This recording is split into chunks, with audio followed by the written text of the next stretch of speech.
Welcome back. We are here. I have three men with me, and I know I am going to have some callers on the phone in a minute, but right now we're kind of getting background. We're talking about religion this evening.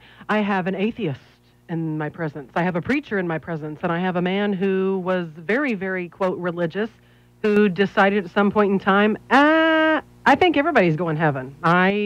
And he was telling before the break how he came to that conclusion. So you were very involved in your church growing up. You were actually devastated thinking, I'm trying to get all these people saved, and some of them aren't playing along. They're going to hell. What am I going to do? Right. Teenagers especially. My heart always went out for them.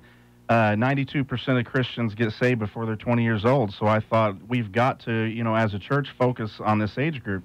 So my friend was a youth pastor, and we had just started going to her church. And I saw her, and I said, hey, I'm glad that you're here. I said, I want to talk to you. I just want to offer my services, anything I can do, to help in this department. I've got some experience. She knew that. She goes, well, I'm glad that you mentioned that because there's something I've been holding back for a long time I want to talk to you about. I'm like, okay, shoot. I love you. Yeah, she said, have you ever considered the possibility that Jesus, when he came to save the world, that he actually pulled that off? And I'm like, what are you talking about? She's like, I'm saying, did you ever consider that maybe Jesus got everybody and everybody's going to heaven no matter what? No, no way. I never, ever once thought that. I didn't even know that anybody in the world even had that opinion. Never heard of it before in my life. And I said, no, that's crazy. I said, it's dangerous. And? I stood up, I started pacing the floor, and I said, and before the night's over, I will have typed you a 3 to 5 page essay proving that you're wrong, because I know my Bible and I know that it does not say that. Awesome. 3 to 5 months later, I was a changed man. Yeah, and not believing what you had believed your whole life. No. And I want to pick up right there with you in a minute, Steve, but I want to get to Darrin for a minute. Darrin, give us a little bit of background on you. I know that most recently you're kind of gravitating toward Marion after being away for a while, but you were born and raised here, is that correct? Yeah. Yeah, I didn't grow up in a Christian home. Did not? No. Oh, I did not know that. No. I had a graduate assistant on the football team when I was in high school. And in 1 week, my whole life changed. I was suspended from the football team for drinking, suspended from school for fighting, and I just knew that my girlfriend was pregnant. She wasn't, but she just knew that she was. She was late, and not customarily late like she was every time I picked her up. She was late. And so that week... We are not talking to the atheist right now. This is the preacher, by the way. And so anyway, that happened in 1 week, and all my things that I trusted in were basically kind of upended. So, I mean, you were a typical jock. You played football. You were drinking on the weekend. It's Marion. What else is there to do? Right. Then we're going to go hang out and start a bonfire and drink. So everything kind of was like crashing around you. Yep. And you didn't have a faith or religion to back up on because you weren't raised like that. Yeah. So what? Yeah, I just saw the faith in this graduate assistant guy, Joe, and this other guy named Rob Landis and Joe Wagner, and they both were just Rob Landis normal and Joe guys. Wagner. Yeah, they were just normal guys, and they liked sports, and they liked stuff that I liked, and I just thought I could be a Christian like those guys. I can't be a Christian like some of the guys I had met. Right. That were real judgmental and harsh, and just didn't seem to live in the real world. But I could follow Jesus like those guys, and so I was converted, and it was a radical conversion, and I felt like God called me to be well, I thought I was going to be a missionary at first, but I knew I was supposed to give my life vocationally to some type of Christian service. I didn't know what that looked like, but that happened pretty quickly. And was this early into high school, or? This is my senior year of high school. Okay, so you're finishing up the quad years, and all of a sudden, yeah. Now, I mean, I know if you were a jock, and I know you had a lot of friends, were they all like, come on, Darrin, I mean, what are you doing? Everybody thought I was Let's trying go kick it.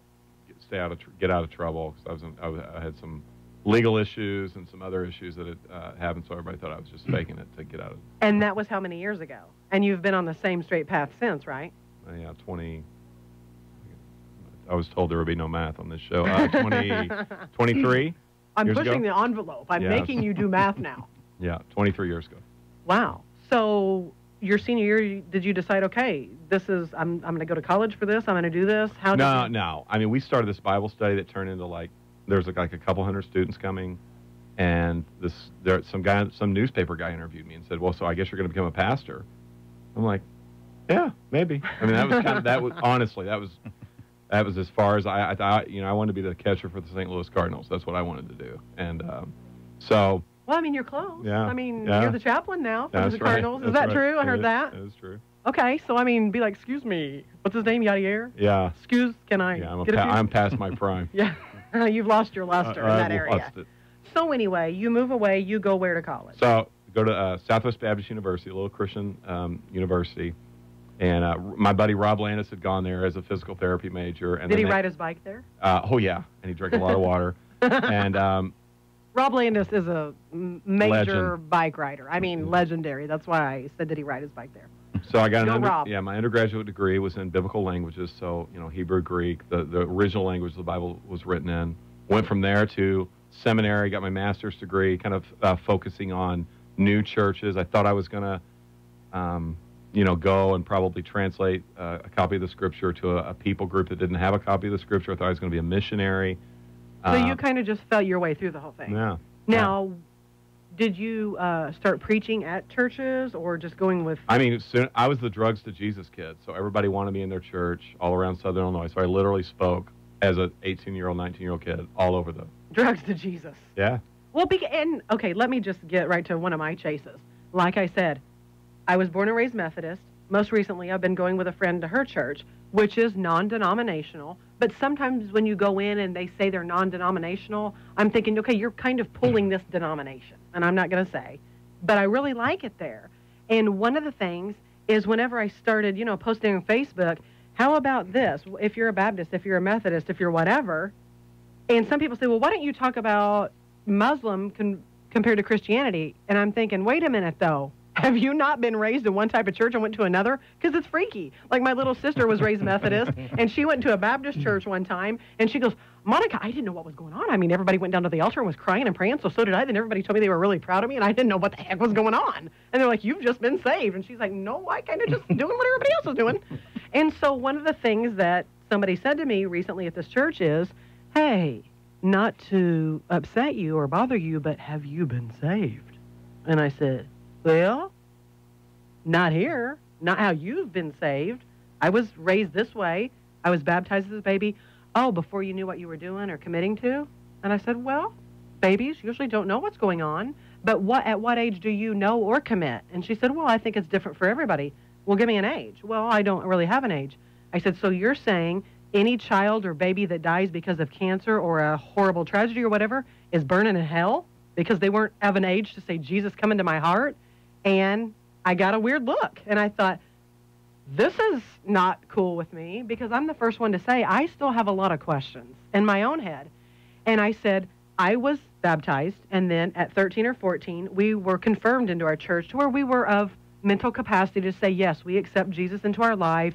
We went to classes, we read scriptures, we took tests. To me, that's what I needed, and that's what I'm going from. I never went crazy. I never did anything that I felt like I need to get back on track for. And I want to be welcome in other people's home, but I feel like sometimes you get shunned or looked down upon if you're not doing exactly what somebody else is doing. What's your opinion on that? Am I welcome in your home or your church because I did it differently than some of the other people in your congregation? Right. Well, that's why we named our church The Journey, because every person's path is different. And certainly the Bible has categories for, different experiences, and we can fit those in. But at the end of the day, God works with every person uniquely because every person is unique. And that's one of the hallmarks of Scripture is that we're made in God's image. And God is so big and so awesome that each person is like the snowflake concept, right? We're all unique. And so he works on us in unique ways. And what religious people do is they demand that it happen their way. And that's probably what you experienced there. And I don't know your situation in that person, but religious people, because of fear and because of really insecurity and quite honestly a lack of understanding of the Scripture and church history, tend to do that to people, which is why most people that don't go to church don't go to church, because they don't want to be around that kind of stuff. Well, and right. And then you have a lot of people that are very good people that are good people on a daily basis, that are very moral people, that do the same thing every day, that don't go to a church organization, that in my opinion, you're just as good as you. Like, why are they saying you're bad and they're good? Or just because you go in, I don't know, there's just so many rules and regulations. There's just so many rules and regulations that I try to decipher. Like, whenever you look at Steve, he looks pretty good. He's a nice guy. He's dressed nice. He seems to be fairly intelligent. Whenever you hear him say, I am telling you, and I'm writing this book saying everybody's going to heaven, do you say, okay, I agree with you, or this is why I do not think you are correct on that? Yeah. No, I totally disagree with that. And I understand that view, and I've studied that view. And wouldn't that be nice? Oh, well, it would. Yes and no. Yes and no, because it would be nice. I mean, there's a lot of things I wish the Bible didn't talk about. That's one of them. That would be really great if we didn't have to deal with that. But emotionally, we have a large church, and we deal with a lot of people that have had terrible things happen to them, abuse, sexual, physical, and that the view that everybody goes to heaven, God gives everybody a big group hug, everything's great, sounds great and sounds compassionate, but it doesn't when people have been abused and hurt like that. And the other side of it is, and we can get into this later if we want, it doesn't, we have 80,000 Bosnians in St. Louis. Their country was stricken with war in the 90s. And, there's a Christian theologian by the name of Miroslav Volf who said that the only way that you help people not give into retribution and revenge, the only thing that keeps a person from getting somebody back, you murdered my family, my tribe, my ethnicity, I'm going to do that to you and more. The only thing that can really stop that is the doctrine of eternal judgment. And I think that, so I think it sounds compassionate, it sounds great. Oh, yeah, I completely disagree with that because... roll up your sleeves, boys. We're getting into some good stuff. Oh, we have to take a quick break. No, we really do. So I will recap what he just said, and we're going to roll up our sleeves, and we're going to sling a little mud here, respectfully. Please stay with us. We're talking about religion, always a hot topic. This is not a 30-minute sitcom where we start out with a problem and we're all going to be smiling and clapping and hugging in the end.